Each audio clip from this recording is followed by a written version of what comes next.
Hello, everybody, and welcome to today's webinar, Planning and Delivering Engaging Synchronous Sessions in Avenue. My name is Dori Tarjan, and my co-host is Marijke Geurts. In this presentation, we would like to offer you some practical suggestions on preparing materials for your online classes, using the different features of video conferencing tools, bringing some variety to your sessions, and keeping learners engaged and motivated during and in between your lessons. All right. Before we begin, I would like to say that New Language Solutions is based in Ottawa, Ontario. We acknowledge that our head office is on the traditional unceded territory of the Algonquin Anishinaabeg people. Beyond Ottawa, we have staff working in locations across Canada. New Language Solutions is grateful to have the opportunity to work as a guest in communities and territories across the country, and we honor the stewardship of the many Indigenous peoples who have resided on these lands since time immemorial. We make our acknowledgement as a sign of respect for all Indigenous peoples of Turtle Island, past and present. We accept the true impact of the past and the pain suffered by generations of Indigenous peoples. As an agency that works to support the integration of newcomers into Canadian society and cultures, we resolve to support activities that are inclusive of Indigenous peoples. We will make our best efforts to address a history of injustice to First Nations, Métis, and Inuit peoples. We encourage our frontline staff and clients to discover whose traditional territories they live on and pause to reflect on the hospitality shown to us as guests in these territories. And so I myself live in Vaughan, and Vaughan is situated in the Territory and Treaty 13 lands of the Mississaugas of the Credit First Nation. And I live in the beautiful Wolastoqey River Valley in New Brunswick. And that is in the unceded traditional lands of the Wolastoqey, Mi'kmaq, Passamaquoddy peoples. Thank you. Let's begin by reviewing the topics of this webinar.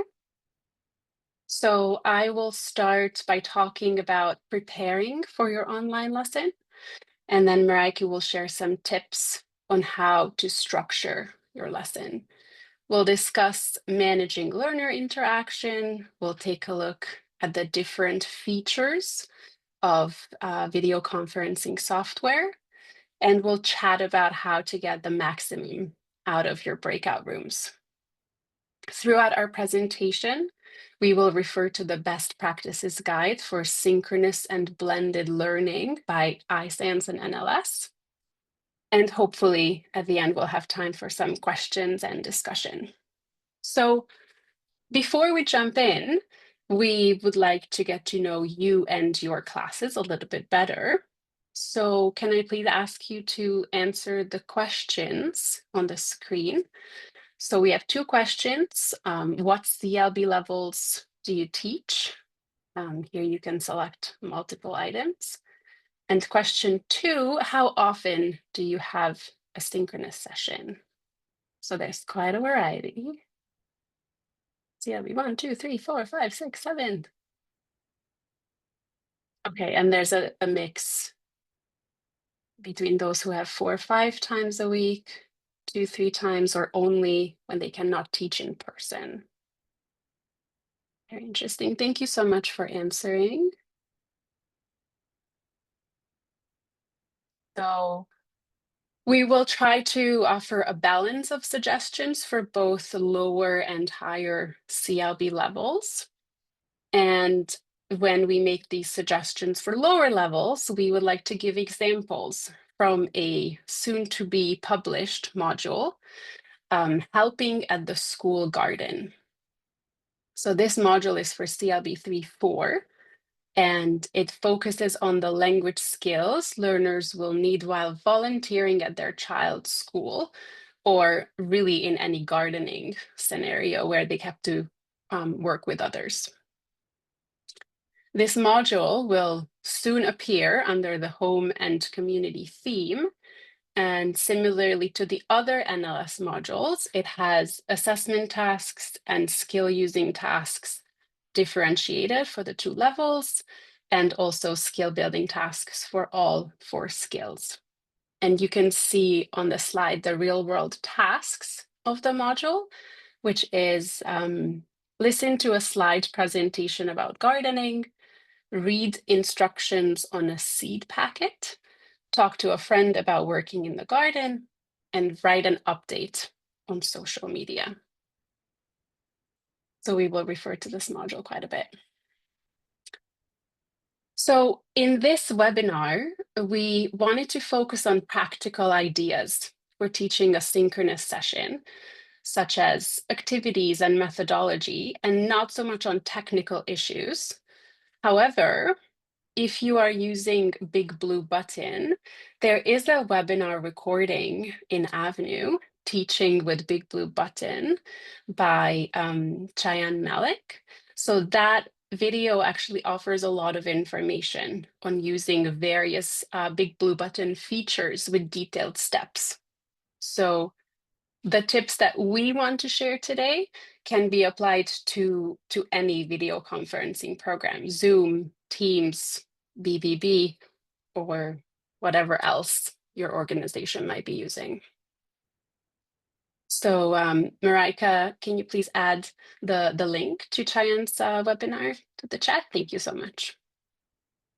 Okay, so moving on to methodology, 2 things we want to share from the best practices guide that I mentioned earlier is the ideal group size and the ideal duration of an online lesson.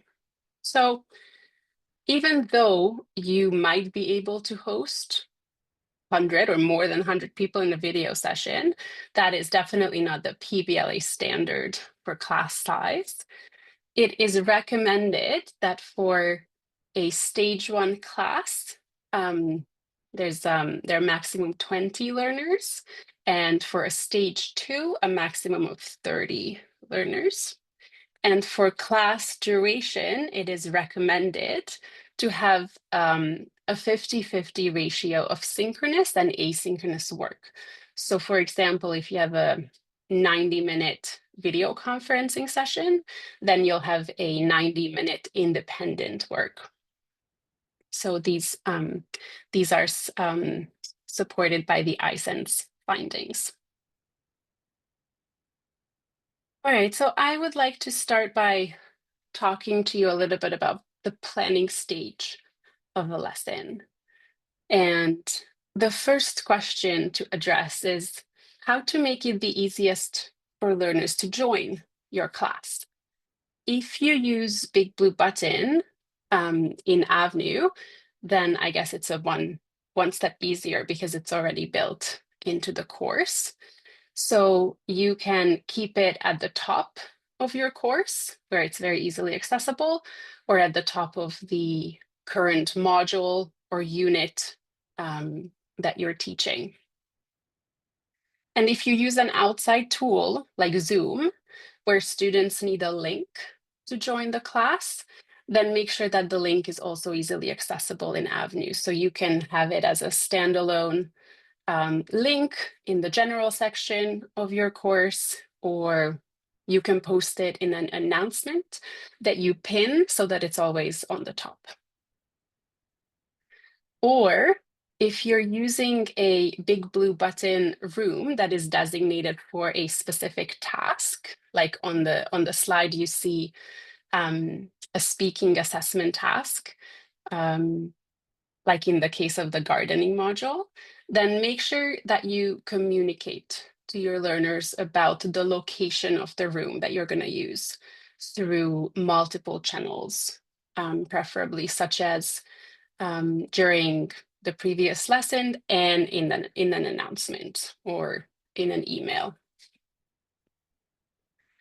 So digital skills vary among learners, and it can take a while to get used to Avenue's features and navigation. So Another issue is how to onboard new learners to the video conferencing software that you're using. Consider posting an announcement with a short screencast on how to join, which buttons to press, how to allow access to the camera and the microphone, right? Because in BBB, there are quite a few steps to do those things. If it's possible at all, you can facilitate a practice session for new learners at the start of the semester or the month. Or you could have a digital navigator or volunteer to practice with new learners. And last but not least, because technical troubles can impact teachers too, always have a backup activity that you can send to your learners in an email if, for whatever reason, your audio or your video or your BBB is not working. So these are the logistics, but what about actual lesson planning? It's important to keep a balance of different activities to cater to different learning styles, but also not to overwhelm learners by introducing a lot of new technology or a lot of new tools too often. So for example, if you plan to show a video clip or play some audio, make sure you include something active afterwards, like a collaborative whiteboard activity, a poll, or a small group discussion in a breakout room. It is often tempting to focus on speaking during the entire lesson because this is, after all, learners' chance to practice speaking. But it's always good to mix it up a little bit. So, for example, here you can see a prepare for class slide from the gardening module I mentioned. We try to include a prepare for class slide in all of the skill building activities, in all the H5Ps. So on this slide, learners are asked to think about what certain icons mean and discuss their ideas in class. So you could choose to have this discussion as a whole class, or you could assign students to breakout rooms. And then to offer a balance of activities after the discussion, you can send learners on a brief independent search for other icons related to gardening. For example, if you use Big Blue Button, you can even set a timer for, let's say, 2 minutes and make it a race. There are lots of options and lots of decisions to make to capture attention over the screen. Now let's take a look at planning your materials. One thing I found very helpful for planning and teaching is to prepare a slide deck for each lesson. And that sounds very ambitious, right? But it doesn't have to be anything long or fancy. You can create a deck of 4 or 5 slides that you use as a template and that you just update for each lesson, right? You can include a brief agenda at the beginning, instructions for tasks, for screenshots of homework, a shout out after an assessment task, images, videos, links, whatever you'll need during your lesson. And this way, everything is in one file, so it will be much simpler to add that one file to your meeting. You will not have to switch between documents during your lesson.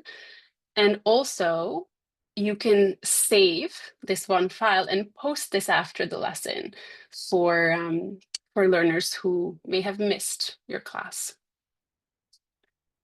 But of course, alternatively, you can also upload several separate files to Big Blue Button, for example, worksheets, photos, links, etc.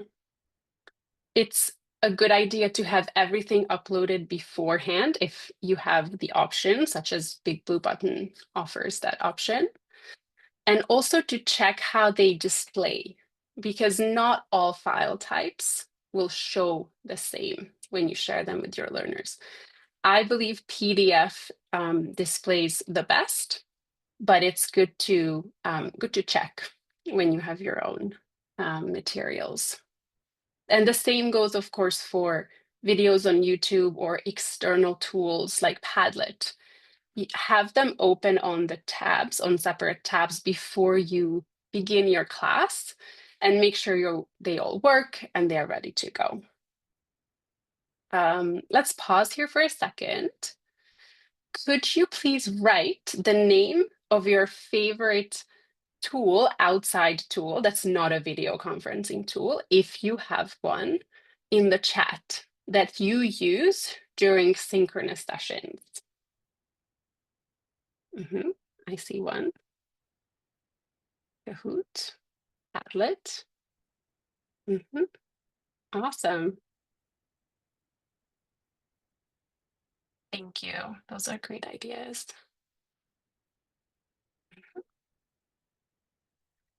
All right. And there's one last thing under preparing. If you use Big Blue Button, you can use the activity description area to share something with learners before they join the class, for example, the homework. And you can also include a welcome message, which learners will see in the chat when they enter the room. For example, what the first activity will be. So far we spoke about preparing your materials, outside tools, planning a variety of activities, and making sure that learners can find and use the program that you're using. But what happens during the lesson? Marijke, it's over to you. Yes, I am. I'm going to talk to you about what happens during the lesson. But before I do that, so here's a capture of the description that was on your slide, Dori. The previous slide showed the activity description. And so when learners go into BBB, this is what they see. They see the reminder to do activity before class. So just like you would for an in-person lesson, you need to think about the structure of your synchronous class. And Dori, you already mentioned that a synchronous session shouldn't be longer than 90 minutes. For lower level learners, you may want to go a little bit shorter. Higher level learners could be okay with a 2-hour online class, provided that there's a break in there. But typically, your video class will be shorter than an in-person class, because that could be as long as 2.5 or 3 hours in person. So you'll have to make the most of the time that you do have. So we suggest to put the agenda in the welcome message, which will appear in the public chat column, and that should look like this. So that's the message that you can type when you prepare your Big Blue Button room. So it appears in the public chat, or you could add it on the first slide of your presentation that learners will see when they enter the room. That brings focus to your lesson right from the start because learners can see what they will be doing.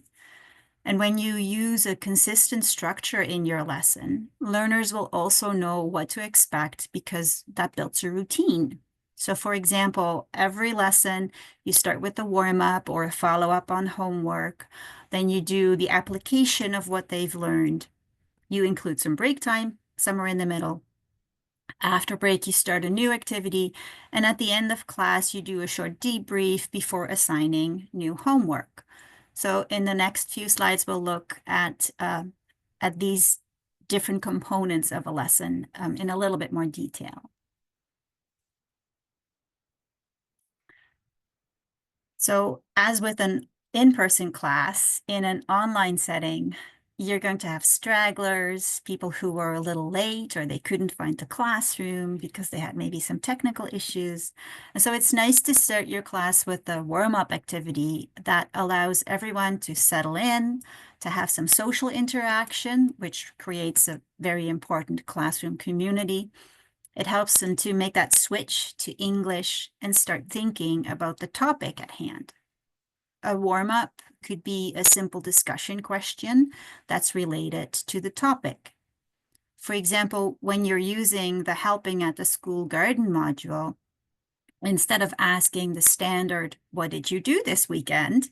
You could ask, did you work in the garden this weekend? Did you take care of your house plants? How did you do that? And at the higher levels, you could send them to a breakout room with a discussion question. For example, about the same topic of gardening, what are the advantages and disadvantages of growing your own fruits and vegetables? Or you could start with a game. Games are always fun. I love games. So if your background is a bookshelf or a desk or a whiteboard, even in your classroom, you could ask learners what they see. But make sure that there are lots of items, pictures, and things like that that learners could mention. And that's a great way to sneak in some vocabulary as well. Tell learners to take a good look and remember what they see. And then briefly turn off your camera and make some quick changes. So you could swap or remove items, erase something from the whiteboard, or even write a short message on it. Then turn your camera back on and let learners spot the difference. See how much they remember. So a tried and true warm-up is following up on homework. And we just showed you a prepare for class slide from the Helping at the School Garden module. And throughout the blended modules, we use the flipped approach. So as you can see from these teaching notes, learners complete an online activity before class independently so that they are prepared to apply what they have learned during class. And that could be a face-to-face class or a synchronous video session. So we've tried to include a prepare for class slide in each online activity in the module. But if you're using a resource that does not include that, it's still a best practice to connect the classwork with the homework. And you could do that by asking, tell me one new vocabulary word that you learned from the activity. That's just an example. For higher levels, you could have learners read an article before class, then briefly review and clarify the text as a warm-up, and send the learners to a breakout room to answer comprehension questions about the text. And that would be the application part of the class.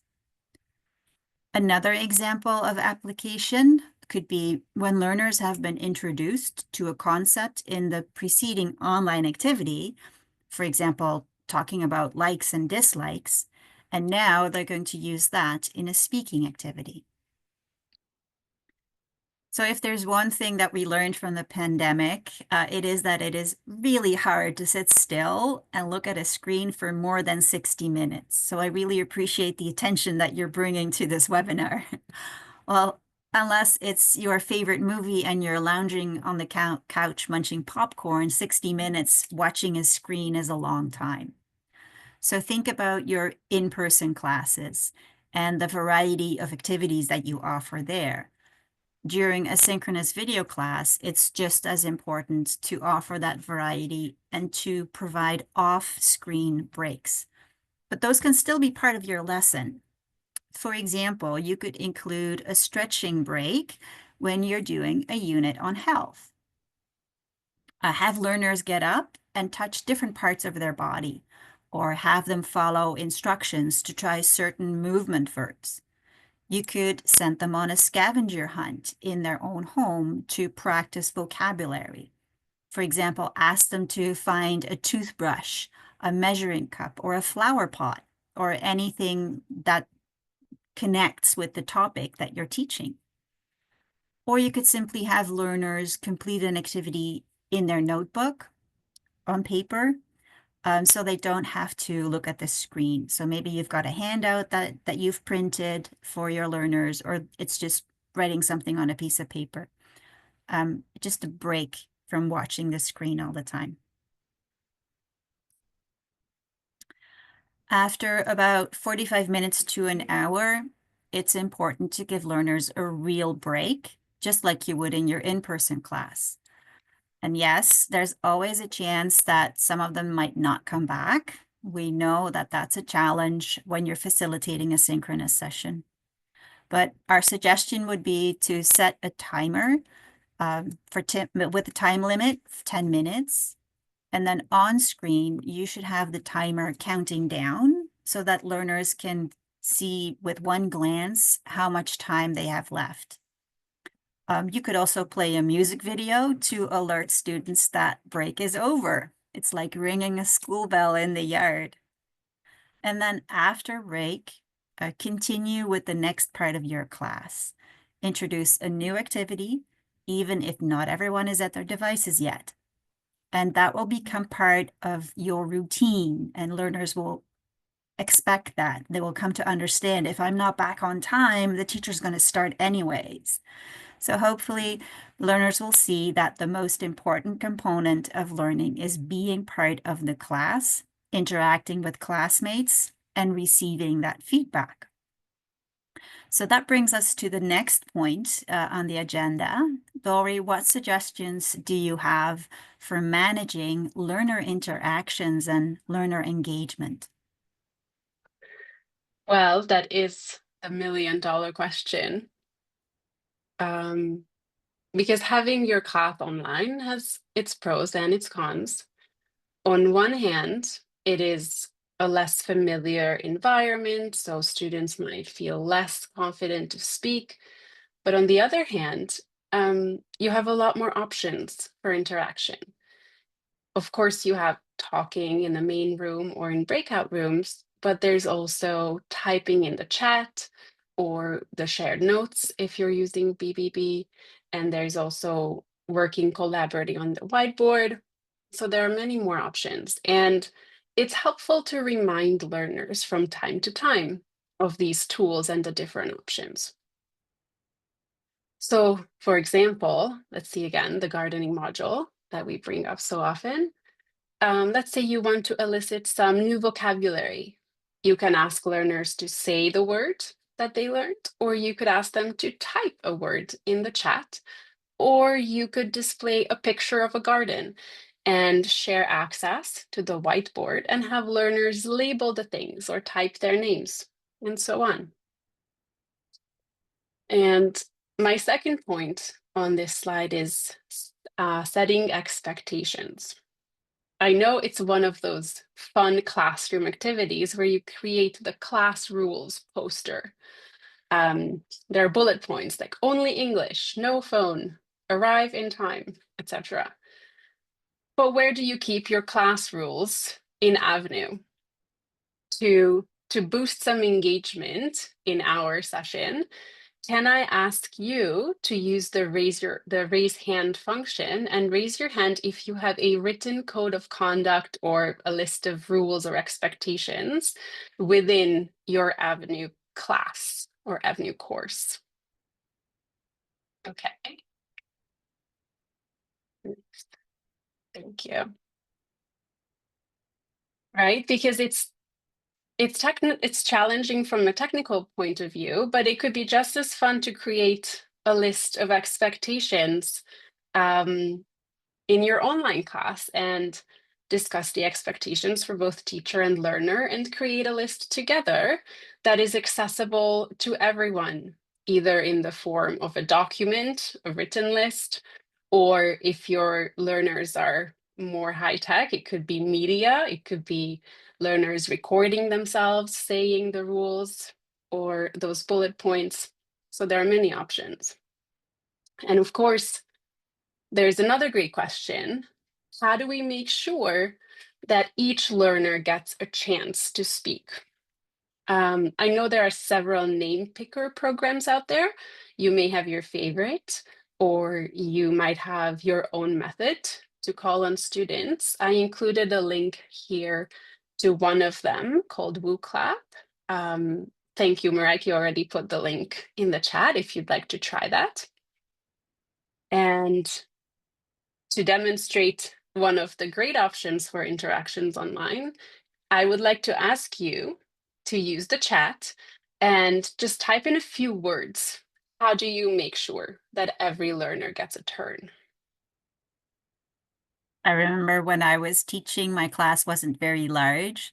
So it was kind of easy to just keep a mental track of who didn't have a Yeah. turn or who was like really active. Hmm. Hmm. Thank you for sharing your preferred methods. Oh, and also here, while you're typing, I just like to refer back to the webinar that Cheyenne did on Big Blue Button. So there she explains the Big Blue Button analytics. So you can even check which learners are a bit on the quiet side, and you can call on them. It's a really cool tool, but she explains it in detail how to use it.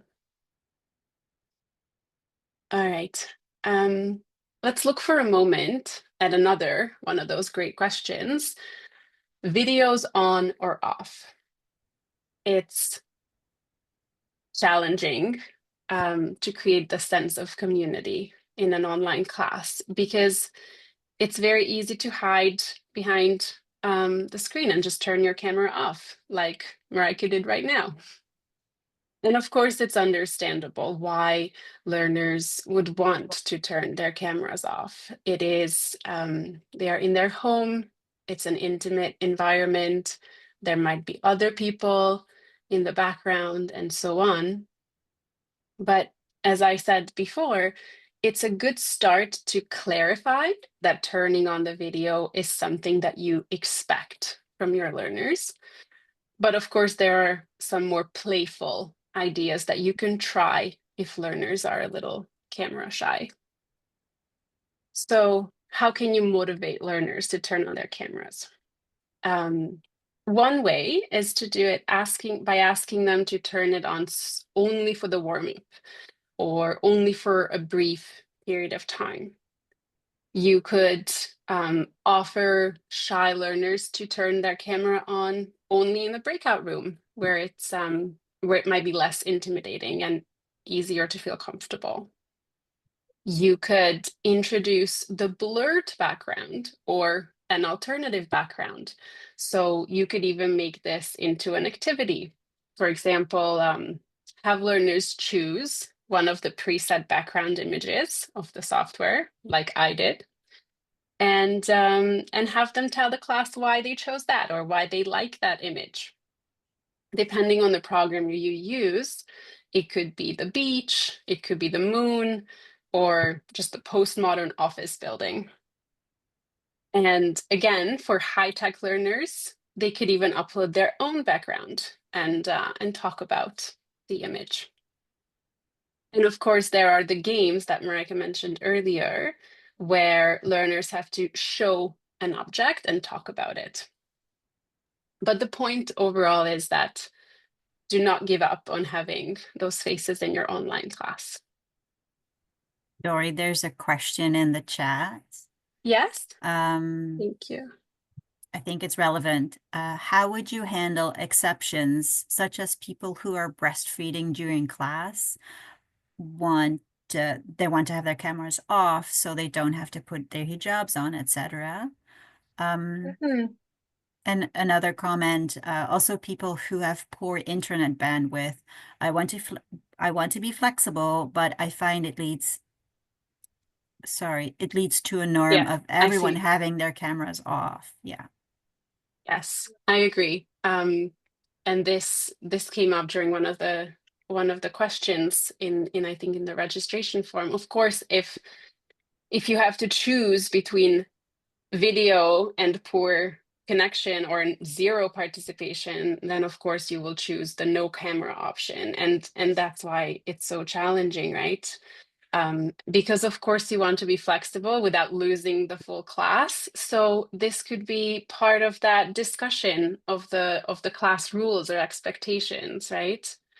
Um, where you discuss that there are certain scenarios where someone will turn off their camera and everyone else will just have to sort of agree that for as long as they are able to, they will join with Yeah. video.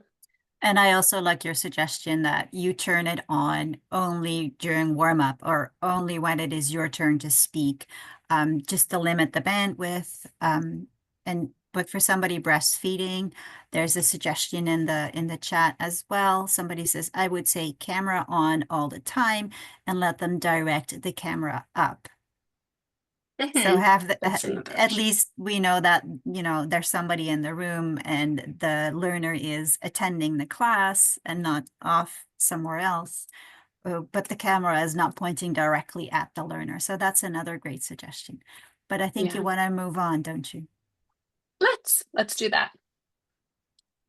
Let's move on to some activities that can boost learner-to-learner interaction and also maximize speaking. So as Marijke mentioned, there are some games that use objects from learners' environments. And you can take it a step further and make it into another game where, for example, learners need to find an item, let's say related to gardening, because we're using that as an example, but it could be related to any topic.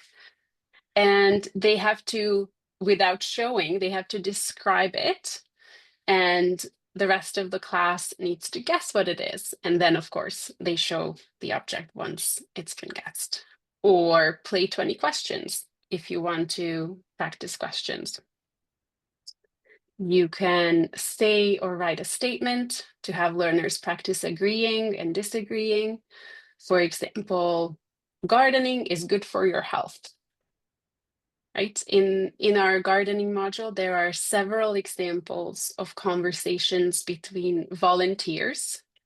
And so learners can model these in a role play, or you could use one of the drawings of a garden, of which there are also several within the module. And you could create an infogap activity by, let's say, erasing 3 items for learner A and 3 different items for learner B. And so by describing, for example, where the watering can is, they practice one of the grammar points within the module. But whichever activity you or your learners prefer, it is important to reflect on the successes and challenges. So ask learners, was this activity easy? Was this challenging? Which activity did you enjoy most? And finally, celebrate participation and praise learners for sharing their opinion or volunteering to report back after a group discussion in a breakout room, because it is always nice to feel noticed. All right, let's move on to some specific tools and features within a video conferencing program, shall we? Yes, thank you, Dori. So when you use Zoom or Big Blue Button, those tools are slightly different. And I'm not going to go into the tech side of using the BBB features. You can watch Tarjan's excellent webinar for that. But today we just want to give you some practical suggestions for some of the tools that Big Blue Button and Zoom have in common and how you can use them to foster learner engagement.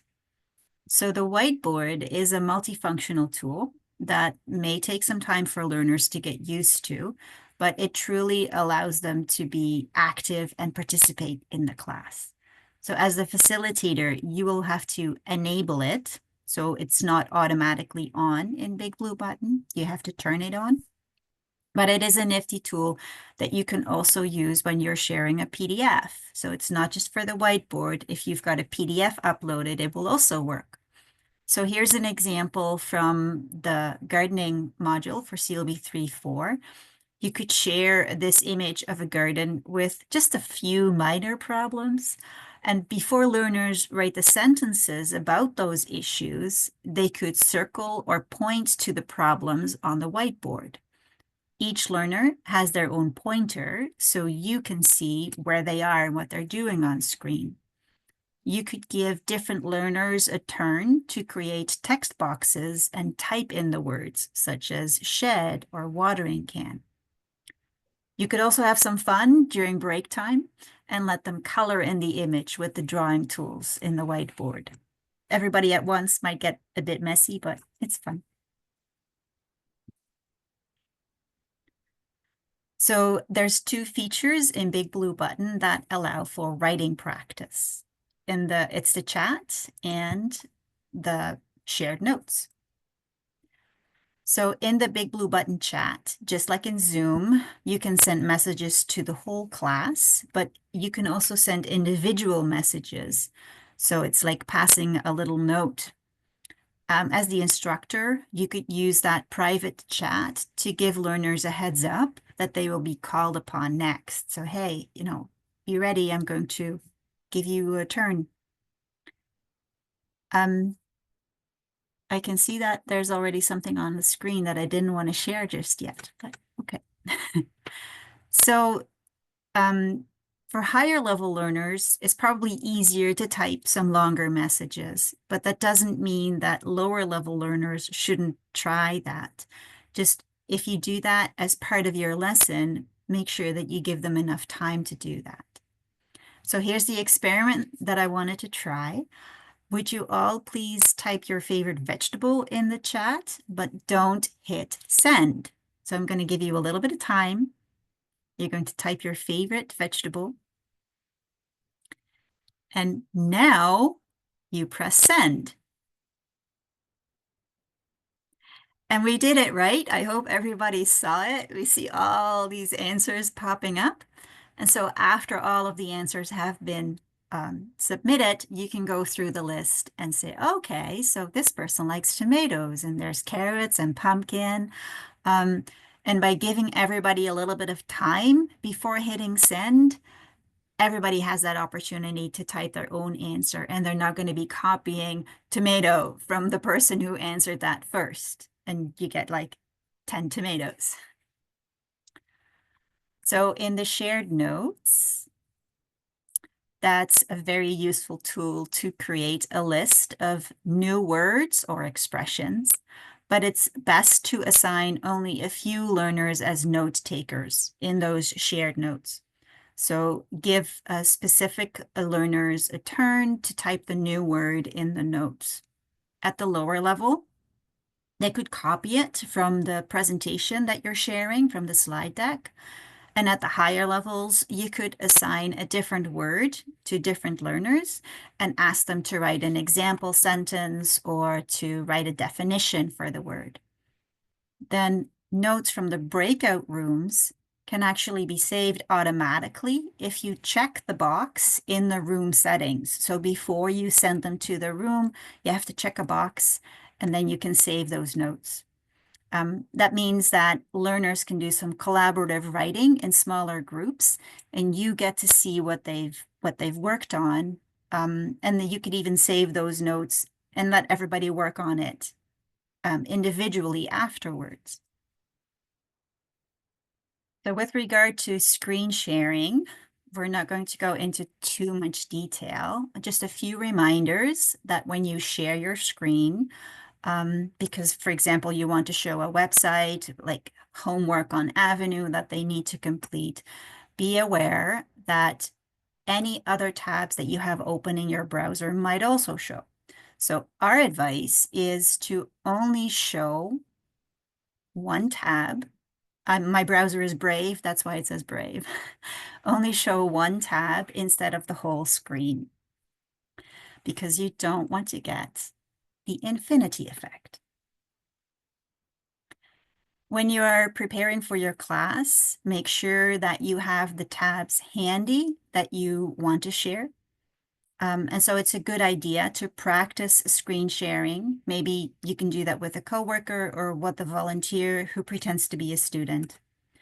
And when your learners are doing a presentation, you can make them a presenter or host so that they can also share their screen. And especially for higher level learners, this is a great way for them to practice using a slide deck, to be in control. And that gives them the opportunity to maybe prepare for an online meeting that they might have for work. So you can give learners this role in the room settings before the class starts or during the synchronous session. So to be fair, Zoom does offer slightly better polling features than Big Blue Button. because you can set up the polls beforehand and then just launch them during your session. In Big Blue Button, the best way is to use a Word file from which you can copy paste into the poll during your session. And again, I'm referring to Tarjan's webinar for the technical side of that. But you can see from the screenshot here that you can use different types of questions and responses. For lower levels, true, false is a very useful tool. And for higher levels, you can even do a typed response. Polls are a really good way to do a needs assessment. And when you're planning to start a new topic the following class, ask learners what they are most interested in and give them 3 or 4 options. And because you're sharing the results with the whole class, it makes it a true democratic process because everybody sees the results. Doing a needs assessment this way creates learner engagement and hopefully some curiosity to come to the next class and learn about the topic that they collectively chose. Another way to use polls is to quickly gauge understanding so that you can decide if you need to give further explanation or more practice material. And for the lower levels, the reactions bar is a really great way to for learners to indicate that level of understanding. So they only have to click on the smiley face. And it's not a crying face, it's a laughing so hard I'm crying. But hopefully they won't click the crying face.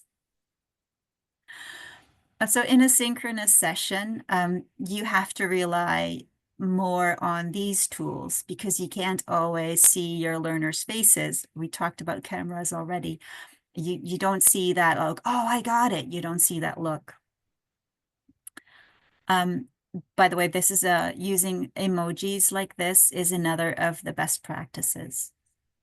Another really important feature of BBB and Zoom are the breakout rooms. So Dori, can we take a closer look at those?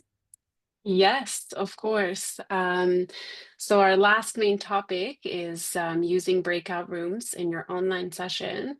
And to keep the engagement up, I'd like to ask you to answer another poll question about using breakout rooms. So the question is, how often do you use breakout rooms?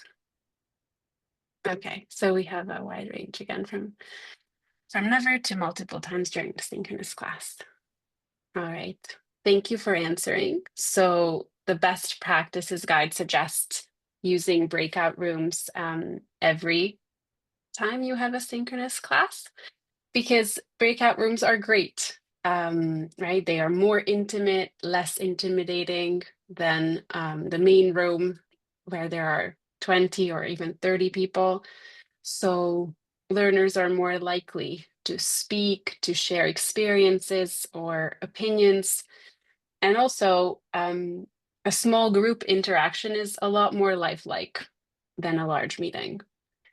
So what are some of the guidelines that will help learners succeed and get the most out of the breakout room?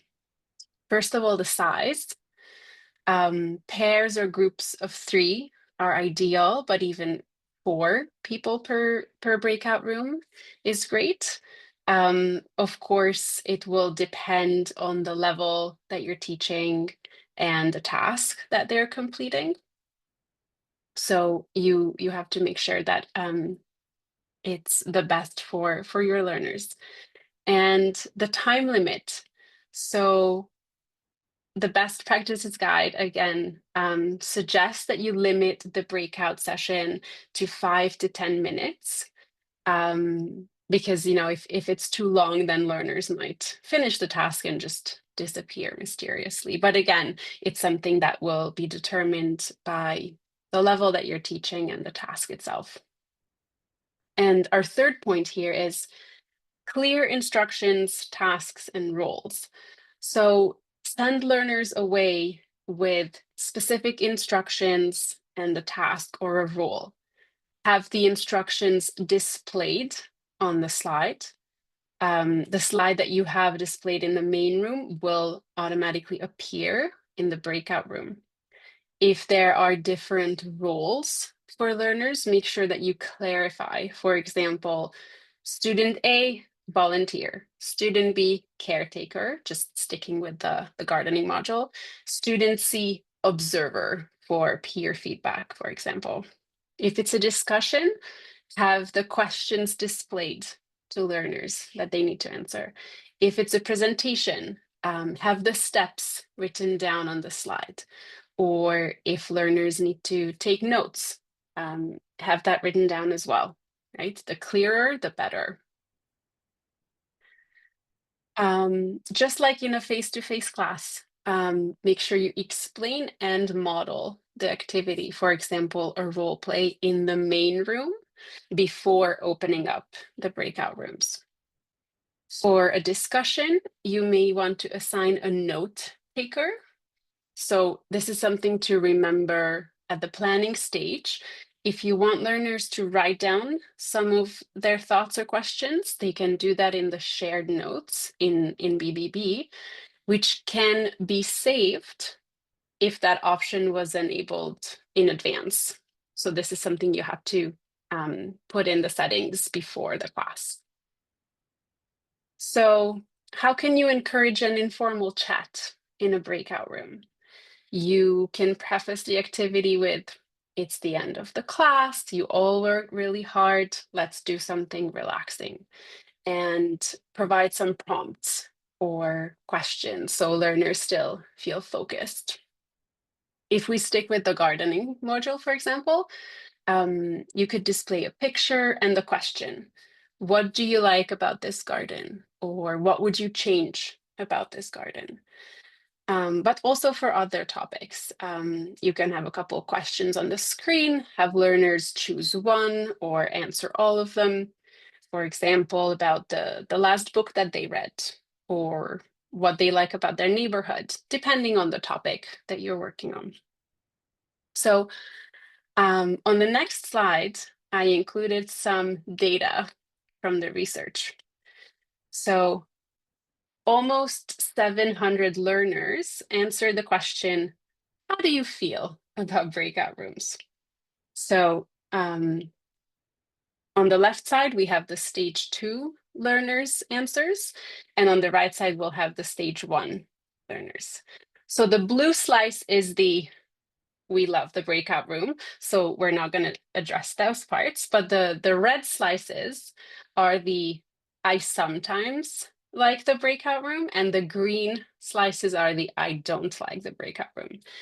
And I say that those are the more interesting slices because if we hear about why learners don't like the breakout room, then that will shed some light on what we can do better so that they will have more out of the breakout room. So stage 2 learners said that they don't like the breakout rooms because they have technical difficulties, or sometimes they feel that it's time not used efficiently, or they are not sure if they are doing the task right. So that brings us back to the clarity of instructions, and also, as I will talk about it in a second, assisting during the activity. And for stage 1 learners, it's similar. So those who sometimes like it or don't like it said the tasks are confusing, or sometimes the other classmates don't talk, don't participate, or they simply don't see the task that they have to do. And of course, in a breakout room, it's not as easy to ask for help. So that's why it's best to prepare and have those clear instructions displayed for everyone. So far we talked about time limit, group size, activities, and clear instructions. What else can we do to maximize learning in a breakout room? So as I said, pop in and out of breakout rooms to monitor and also assist group work. For example, in Big Blue Button, you can use the join with audio option to listen in. And you may want to stop there, just listen. If everything is going smoothly, learners are engaged and completing the task, then no need to interrupt. But sometimes, despite all the instructions and visuals, you may need to answer a question, clarify the activity, or help with technical issues, or really just give some encouragement. And that brings me to my last point about breakout rooms. Always debrief. So bring back everyone to the main room and ask about experiences, difficulties. Was the time enough? Were the instructions clear? Were there any surprising answers or interesting discoveries? And so on. And of course, if there was an assigned note taker or reporter, don't forget to thank them for their contribution. Am I right, Marijke? Yes, absolutely. I saw a question in the chat really briefly about breakout rooms. Does BBB allow you to continue sharing your screen with all the breakout rooms while you enter one currently? I currently use Zoom as this is a limitation it has. Mhm. So the slide that you're sharing in the main room, that is visible in the breakout rooms as well, but I don't think you can change the slide in the main room and it will then also change in the breakout room. Like we kind of tested it out, didn't we, Dori? Yes. Yeah, yeah. So there is that limitation as well. Yeah. So Yes. if So you so you want, have to, sorry. no, so I think we were going to say the same thing. If you want your learners Basically. to do another activity in the breakout room, you'd have to bring them back into the main room, change the Yeah. slide, and then send them back again. That actually Um, sounds better than Zoom. If I am sharing something with everyone of all the breakout rooms and I enter a breakout room, it disappears and nobody gets to see it anymore. right, right. That Yeah. does sound like a step up. Thank you. Yeah. Okay, you're welcome. Good question. So Dora, I completely agree with what you were saying about debriefing. And that actually brings me back to structuring of an online class. So the debrief is a really important part of your class. So when you plan your lesson, make sure that you also include time for two things at the end of class. So first of all, review the agenda that you had at the beginning of your class, like what was on your to-do list, because that helps learners to see the bigger picture and what they've accomplished so far and what they still have to do for homework. So this practice models goal setting and reflection. Did you do what you said you were going to do? So finally, that also sets you up to plan and structure your next lesson because there might be something that you didn't get to or you realize like, oh, they need more practice with that. So that helps you prepare for your next lesson. And the second thing is, it follows logically, is to demonstrate the homework. So helping learners prepare for their next lesson as well. You can share your screen, hopefully without infinity effect, and then show learners where they can find the homework. And if it is a new type of activity, then you should also demonstrate it. So for example, in the CLB 3-4 module, we've included this poodle activity, the poodle read aloud. And you will need to remind learners that they need to allow the use of their microphone and then show the different modes of the activity. First they listen, then they practice, and then they read. So that's something that you can do at the end of your lesson. The best practice, as identified by the NLS iSense research, would be to record those last 5 to 10 minutes of your video class where you demonstrate the homework. We don't recommend recording your entire synchronous session, partly because that would be too long, but also because it could be an incentive for learners to not attend the live class if they know that they still get to see the whole thing. So especially for lower level learners, having that 5 to 10 minutes where you explain and model an activity is really important for them because they can rewatch it and help them be successful in completing the online activities. So if you are interested in learning more about the best practices, some of which we've mentioned explicitly and others were just like woven through, you can take this free professional development course that iSense and NLS have developed. If you want more information, please send an email to Anita Premkumar at iSense. You can also reach out to me and I connect you with her. That's not a problem. So that brings us to the end of our slide deck. And in this webinar, we shared some best practices and tips and suggestions for preparing and structuring your online lesson.